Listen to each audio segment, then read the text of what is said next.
Hi guys, and welcome back. I got a great video for you on shaping your shots. So this is something that's very important to do. I know a lot of players out there, maybe you have a nice little fade and all of a sudden it turns into a big banana slice at the time that you really don't want that to happen.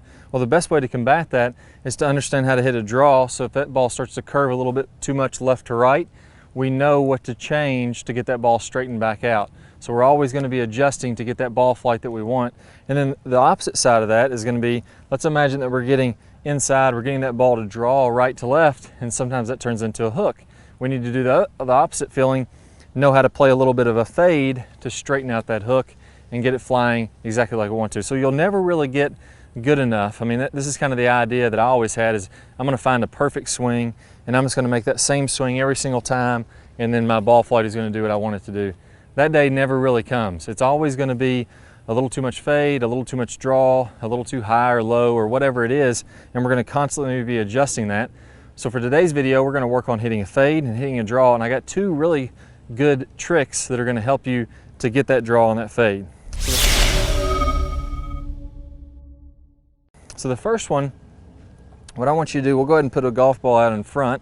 If you have an alignment stick, alignment rod, something like that, that's fine also. And we're going to line this up basically in a straight line, the direction that I'm going to hit this shot. So we'll go a little bit more like that.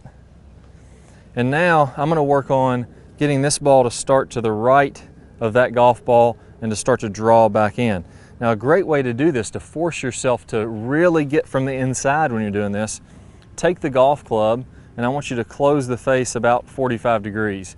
Now you're going to, from there, you're going to set it on the ground. It's going to be closed, really, really closed. And I'm going to take my normal grip, just like if the face was straight up and down. I'm going to take my normal grip here. So I don't want you to take your grip and then close the face with your hands. I want you to close the face, take your normal grip. Now, if I do this and I was to make my normal swing, that ball would go so far left. I mean, it would start way to the left and then hook even more. What I want to do from here is I'm going to feel like I'm going to go ahead and let my hips open up.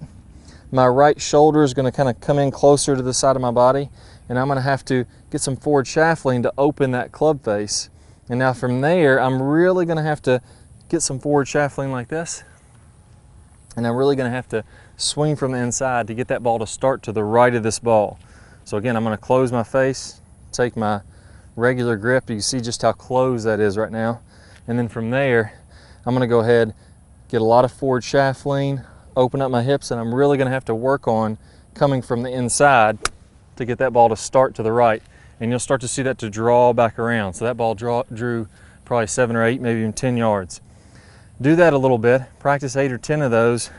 At first, that ball is going to shoot off to the left. It's going to be really difficult to do. You just keep on going with it until you can get that ball to start out to the right and then draw back. Once you can do that, now I'm going to go back to my normal grip, and I'm used to the feeling of getting a little bit more from the inside. This is that draw kind of inside swing path, and now all I need to do is to feel like I roll my hands on over. So in my downswing, I'm going to start to close that face a little bit earlier in the downswing and make that same path out to the right, and that's going to allow me to get used to hitting that draw. That's a great trick to do that, forcing yourself to close that club face. Now the second one we're going to work on here is the fade. I'm going to do the exact same thing, but now I'm going to start this ball left and then have it curve back to the right, a little bit of a fade on there. I'm going to do the opposite trick with this one. So now I'm going to go ahead and I'm going to open up the face. You won't be able to open it up quite as much. I'm only going to open it up probably 20 to 30 degrees. And now I'm going to have to feel like I really start to come to the left and really roll those hands down to close the face, or that ball is going to start way out to the right. So I'm going to set up pretty square, face wide open. You can see it doesn't look very good. I'm going to have to come a little bit over the top and then close that face to get to start to the left of that golf ball. There we go, that one started to fade back a little bit. That's going to be pretty difficult to do, these extremes at first. Once I've gone through those drills and I can get both of those things to happen, what I've really practiced there is I've practiced how to adjust my path. Coming over top, coming inside out, and now I have a good feel for that. I'm going to go ahead and grab a couple more balls, and now I'm going to work on a dead straight shot. So I'm going to go ahead and set up here. I'm going to pick a target out in the distance. I'm going to try to hit a dead straight ball. There we go, and I'm going to see what happens. If it gets a little bit of draw, that one probably drew 2 or 3 yards. I'm going to try to fade a little bit until I can get it perfectly straight. If it starts to If it starts to get a little bit of fade, I'm gonna feel like I draw it, but I'm constantly fine tuning my feeling to get that dead straight shot. Again, you're taking, just 70, 80 yard shots here. You're not trying to rip the ball at first. This is with an 8 iron, so you're going about half speed. Work on those drills though, you're gonna get tons more feel and you're gonna play better golf, have better control. Hey guys, hope you enjoyed the video. I got a great bonus for you. We all want lag, and I got a bonus video that's gonna play a preview here in a second. If you wanna watch that full lag video, it's one of my #1 lag drills. It's gonna help you to get more lag and more speed right away. Go ahead and click the link that pops up on your screen if you're on a desktop, your computer. If you're on a phone or a tablet, go ahead and click the iCard that pops up on your screen. You'll get instant access to that. Plus, you're gonna get 5 bonus videos from my Top Speed Golf system. You're gonna get instant access to those too. So good luck to you guys. I'll see you guys soon. Remember to subscribe also. Click that thumbs up. That really helps us out. And I'll see you guys in the lag video.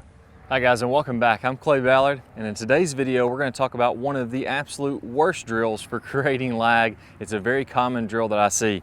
And in this drill, what we're gonna do is we're gonna set the wrist very early to create an angle of lag, and then we're gonna try to hold this throughout the swing. It's one of the worst things that you can do to build lag. I'm gonna talk about the science behind why this is the case, and I'm also gonna give you a great drill to help you improve your lag, all in this video. Let's go ahead and get started. If I do it this way versus holding that position. Exact same thing happens when we're building the lag in the golf swing. So what we wanna do is throughout the swing, I wanna have a very low and wide takeaway. So I'm not gonna set my wrist early at all. If you look at a lot of the top players, you look at Adam Scott, very wide takeaway, not very much wrist set at all. You look at Rory McIlroy, you look at Tiger Woods.